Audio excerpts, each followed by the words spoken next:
DM College of Arts ki oza transfer tawba yaroi haina college asigi mahairoi singna ngarang college gate lonsinduna akanba protest changchin khraba matungda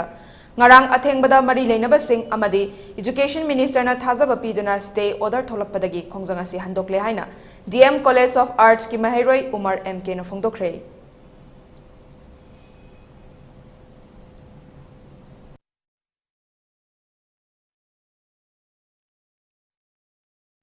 यामना अकायब लाखपना मरम ओरकांदा कोइना हाइरिबा transfer order से खुदक कपियु हाइब वफम थमजखरबगी मतुंगदा हौजिक लेंगाकना ताबिरकांदा अखोइगी स्टे ऑर्डर थोकपिरकपा मसिगी दमक्ता कोइना लेंगाकता थागतप फोंदोकसरी अदुगा मखातानासु अखोइगी छात्रगी इंटेंशन खंगना लेंगाकना सुमाइना तौबिरकांदा अवाटपा कॉलेजगी वाटपा लेरिबा ओजा मयाम सिंगसिसु हापिरकांदा अदुगा अवाटपा लेरिबा इंफ्रास्ट्रक्चर न चिंगबसिंग असे येंगजनबिरकांदा यामना मतिक चाबा कॉलेज अमख कोहनबिरकनी हाइबगी चप चाबा थाजबदुसु अखोइ लेंगाक माइकैदा थमजरी अदुगा अखोइना नहानदगी चंगसनजरखिबा खोंजंग असि ngasi अखोइना सरकारना ऑर्डर थोकपिराबनिना खुदक्तगी सस्पेंड तौजरे अदुगा अखोइना ngasai